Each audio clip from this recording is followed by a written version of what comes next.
pack it all up to send it out to the customers. Probably an eventful weekend, that's for sure. Because we got the dress tonight, the fitting for that, and then we got to get it ready, and then we got to pack up all my routines and outfits and stuff to go to Louisiana this weekend. So me and Miss Maxie can put it all together. Yeah. Before next week. That gives me what? 1, 2, 3, 4, 5 days. So let me do this. So even though it's missing a bead there. On this gown, you really can't tell it. Okay.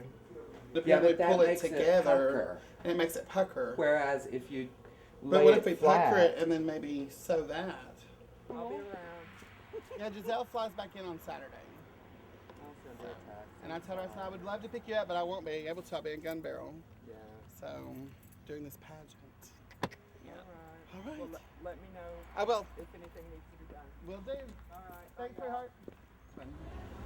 Growing up in a small town out in the country, I knew maybe 40 people, and most of them were family or neighbors. Once I got to Dallas and started meeting people, I thought at that point in time it was the time to totally change, become something different that nobody knew, that I could start living outside the box and experiencing life for what it was and seeing who I really was and realizing that I'm not the only person on the planet that was this way. That was a difficult one because growing up in a rural country town, you are the only one. She coming in and she was gonna enter Lady of the Lake pageant. I said, who is that? Girl, we look like twins. I said, oh, that's my new daughter. Cause you know, I got to have a daughter that looks like me. And she's the only other fat girl in the whole system. Wonderful, wonderful person, in and out of drag.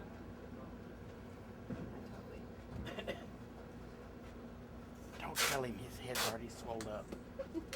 As far as I can remember being Cameron, I've never been afraid. She's coming together. She takes charge. There's nothing that holds back. There's no fear, there's no inhibitions, no worries. It's all about stage presence. And letting the boys have it. Well, we're meeting the wig master and then coming up with some ideas to decide what we need to do for updo and for crowning and all that good jazz. And where can you go that someone has a full-fledged barber shop in their house? Remember how tight it used to be like this? It's like, dude. I'm a tractor operator. I got a big K621 with 14-foot forks on it. I pick whole cars up and stack them and move them. And I think Bradley was like one of the first people we really met when me and Darrell moved in together. I quickly learned that, we can have all the friends in the world, but in the end, it's just me and Darrell, and that's it. Right. And I'd rather have a gay brother than no brother. You know what I'm saying? That's a good thing. Being around Bradley makes you kind of comfortable. You know what I mean? It was all new to me. Well, what would you say? The gay scene or the gay community, I guess. And then it was probably the first time in my life I was ever the odd person out. You know what I mean? He definitely wants to be in my life. He really does. And he wants to be friends. And, we've only got each other. We don't have anybody else. We've got my mom and she's up there and we're trying to, working out where we can spend more time with her. But we've got each other and that's it. We take care of each other. So it's an interesting dynamic. I've cried like 3 times today. I'm like a bottle of emotion. It's just good having, old friends here, new friends.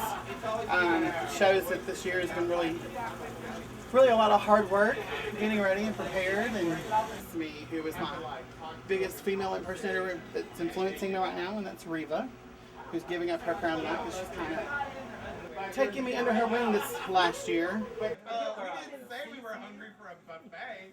We said we were hungry for corn. Okay, so I'm gonna calm down. Anyone call my brother to see where he's at? Darrell's always been picked on my whole life, or his whole life he's been picked on. And for some reason our father thought that I was gonna be the badass and like, are you fucking with my brother? Are you fucking kidding me? And I was gonna smash these people. But there's a hell of a difference between 8 years old and 10 years old. and 10 years old and 12 years old. I mean, there's a hell of a difference. I mean, you imagine being in the 10th grade fighting people that are in the 12th grade. I mean, that's a hell of a fight. I get my ass whipped. I'm like, all right, dude, I took care of the Craigs, or I took care of the Rodriguez. Like I would tell these people, I ain't fucking gay. What's your fucking problem? And I would fight my damnedest or whatever. And then Darrell came to me when I was about 16.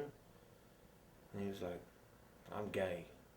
And I felt really betrayed. Be honest with you. I felt really betrayed.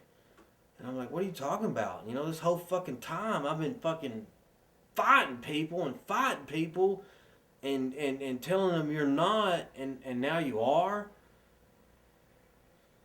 And like it just all went down in seconds, man. It just me and him got in a fight and it just like and of course he didn't do any fighting, so I whipped my brother's ass, and I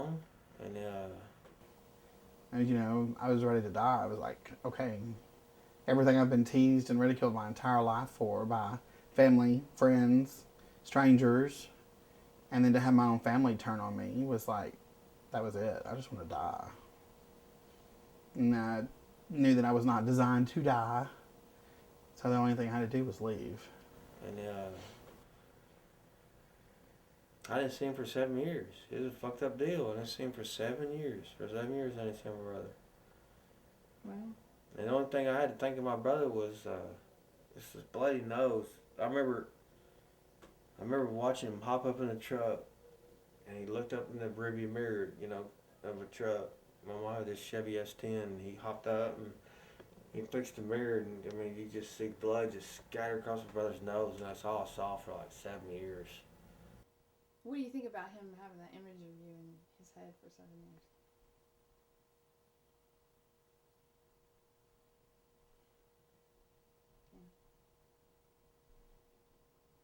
It is wall to Yeah, wall. You it cannot is. move in there. Oh, please tell me no. Wall to Yeah. wall. We're over our capacity limit. I'm sorry that I heard Miss Cameron was here, so excited to come out. And it was interesting because I was sitting in the backstage getting ready, and they come running back. Your brother and your sister-in-law to be are outside the door, and they won't let them in. And I'm like, what the fuck are you telling me they're gonna let them in? Like, are you fucking kidding me? I just drove all this fucking far and I can't get inside. And I was like, that's my brother Darrell, Cameron Hunter, inside. And he's like, hold on. Oh, there we got him in. That's great. So first thing I do when I walk out of backstage, who's standing there, is John and Heidi, and it was just perfect. It was like, okay, we can actually do this now. Good evening and welcome to the 16th official Miss Gay Texas at Large pageant.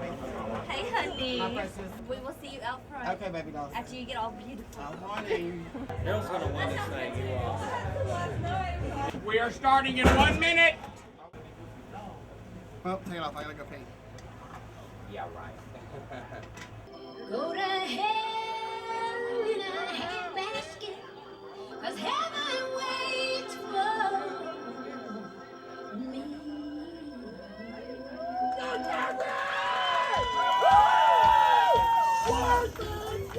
Somebody ought to be laughing. I'm about to cry. Just having all my friends and family here, and some of the most important people in my life. It's like I've waited 38 years for this much for love and support. Okay, enough. Enough. Enough about me already, damn it. And before she was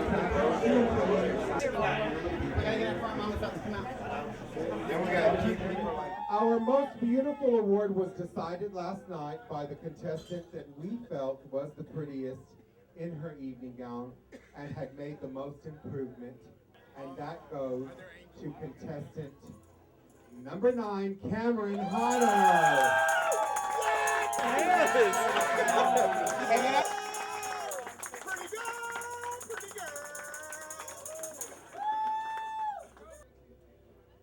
Ladies and gentlemen, the state of Texas, Gun Barrel residents, visitors from neighboring cities, please meet and greet your new Miss Gay Texas at Large, I give you Alexis Nicole Whitley.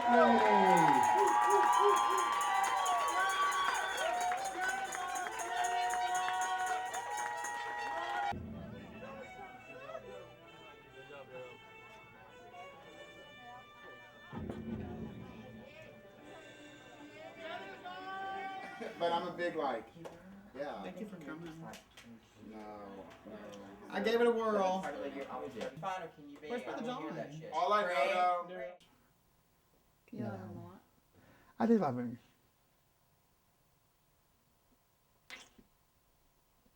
Little shit, but I do. I think he loves you too. Yep.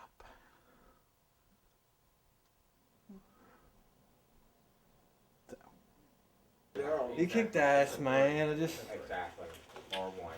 We're getting that cattiness back and that friendship, and we both like to have a good time. We both have to, like laugh and cut up, and realizing that it doesn't matter what our preference is, that we can still do that and still be brothers.